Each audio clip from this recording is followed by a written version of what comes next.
We need to talk. There comes a time in a man's life when he'll need to take a long round thing and stick it into another thing. And this other thing needs to fit the round thing snugly.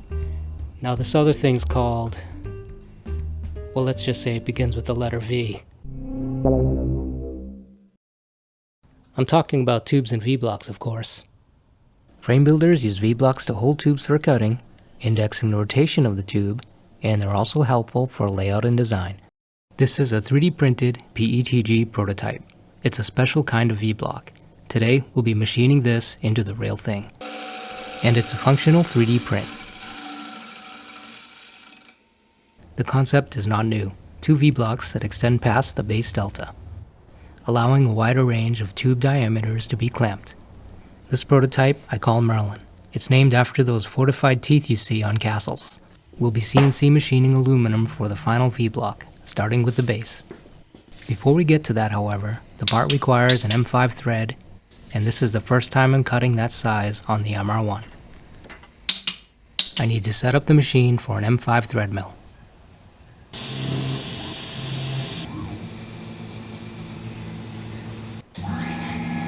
Test threading is needed to find the best settings for the machine.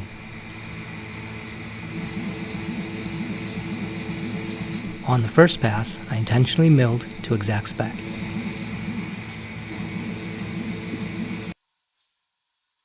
That was too tight as expected. The second pass was intentionally oversized.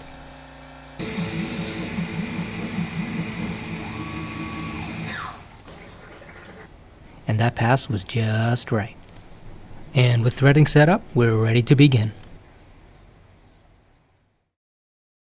Starting with the base, the stock is 104 on X, 51.3 on Y, and 38.3 on Z.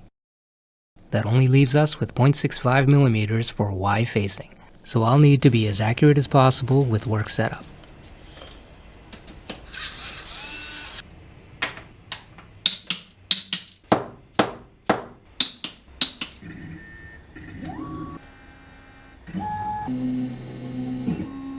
We'll be doing a dry run with a 3D printed dummy end mill.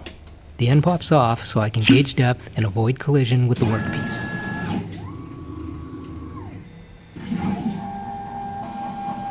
The profile path looks good.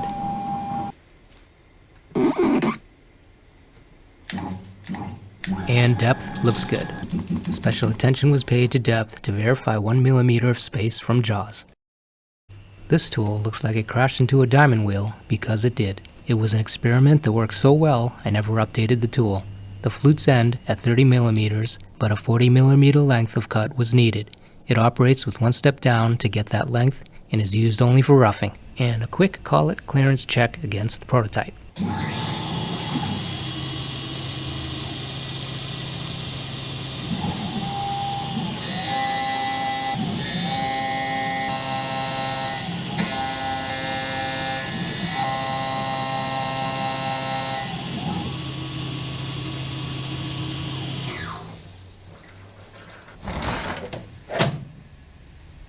Now on to profile finishing. This is a 3-flute carbide end mill. It has slightly over 40 millimeters length of cut.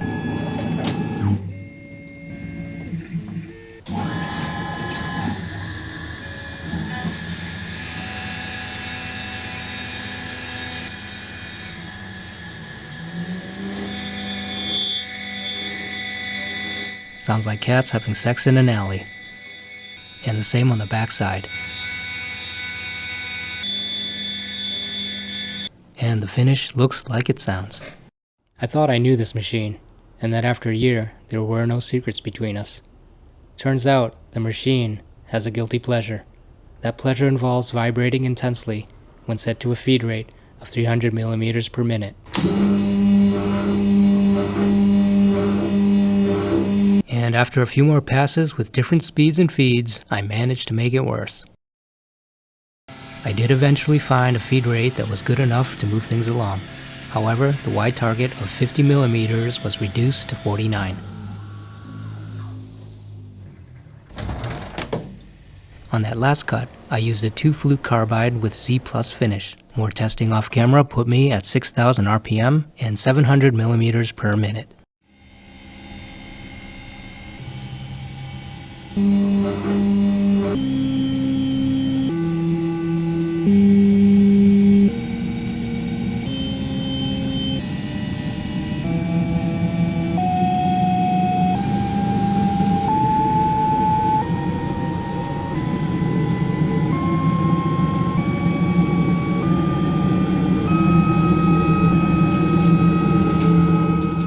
Onto the Merlins.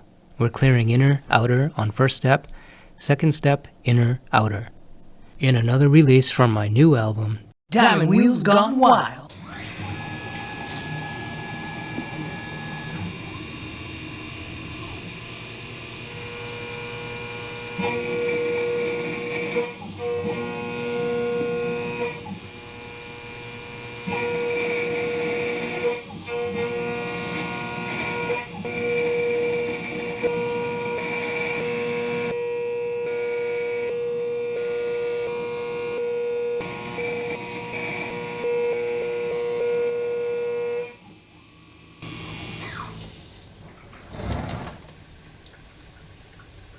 cleaning up with a 1/2 inch flat end.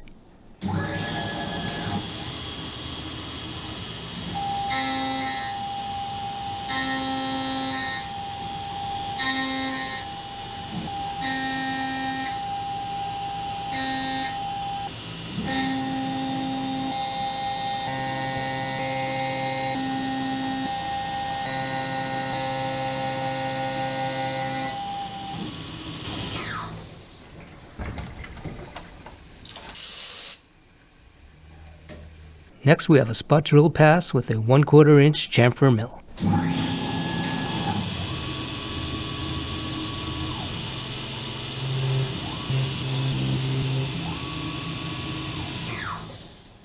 Two drill passes, outer holes with a number 20 for M5 tapping later, center holes with drill AA for M6 through.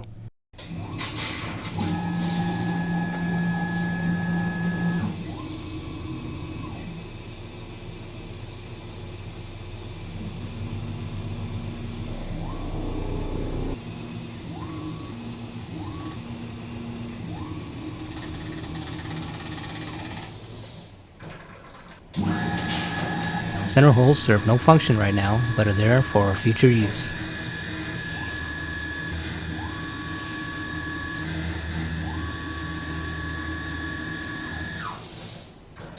Next up, a countersink pass using a 1/4 inch flat.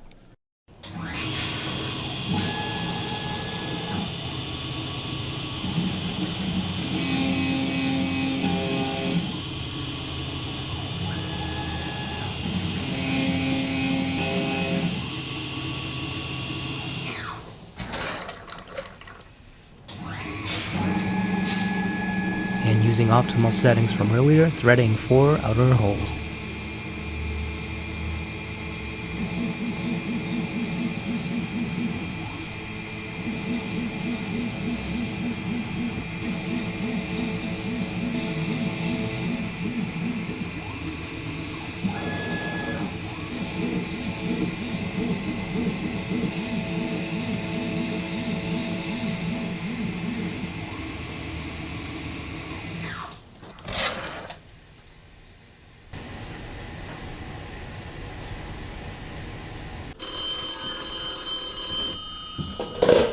Hello. Hey, it's Steve from the future. Oh, hey, how's it going? I got some go-no-go gauges and those threads are too small. Oh, good to know. Time for the V channel, starting off with a 1/4 inch roughing end mill.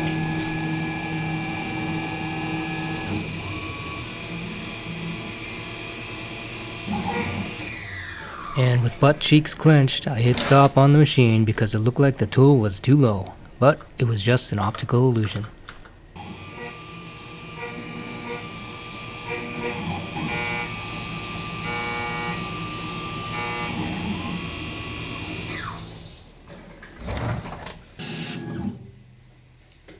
Now for a 1/8 flat to get down to the bottom of things.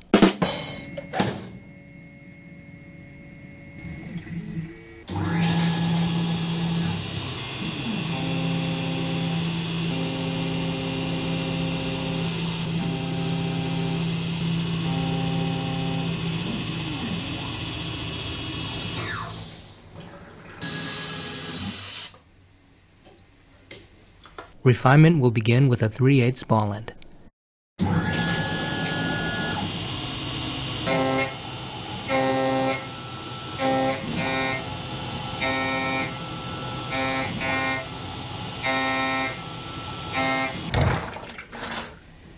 Finish pass with 1/4 ball end.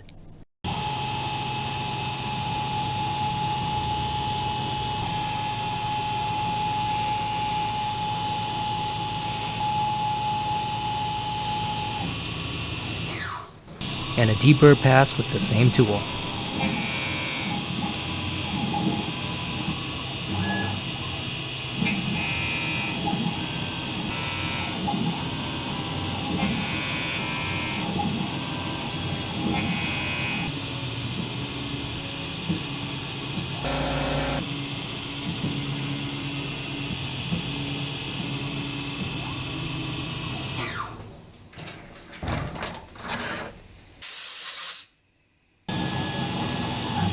And a chamfer tool pass.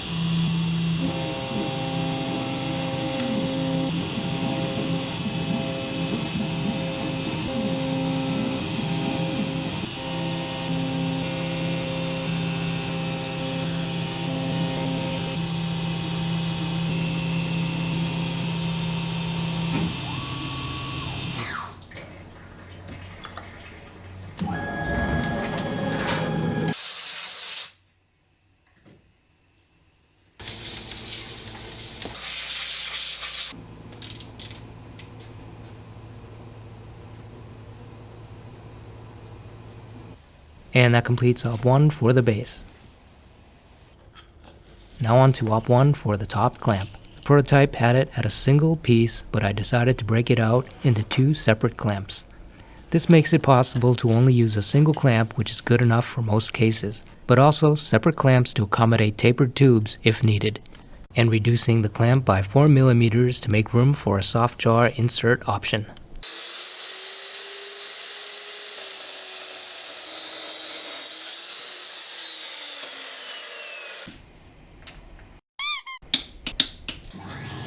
All the same tools, slightly different ops. I was able to reduce tool changes along with some other optimizations.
Now it's time to flip the part and decap.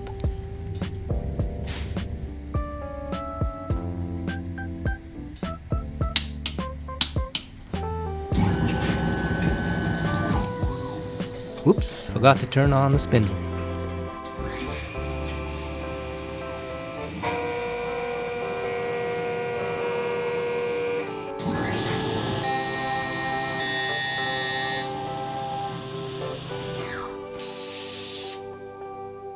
Changing things up a bit with an adaptive op for countersinking M5 cap tops.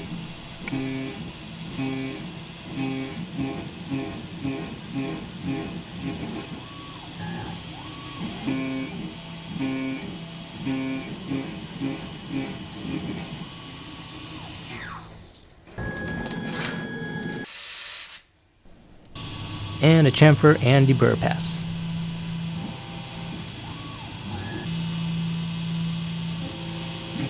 Did you guys catch that? I'll play it again. The tip of the chamfer tool touched off on the locating pin. Luckily, it just nicked it. Tool seems okay, but it's fine because this one retired from its tracing days a long time ago.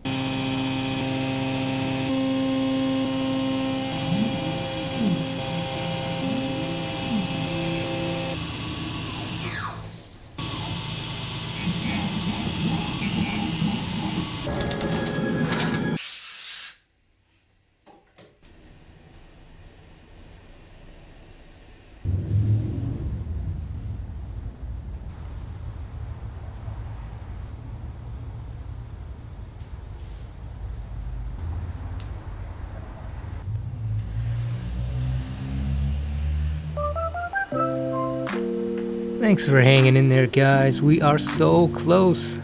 Just a little setup for the base, and then we'll punch through to the other side. Victorious!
Alright guys, that wraps things up. Until next time, stay humble, and I'll see you in the next one.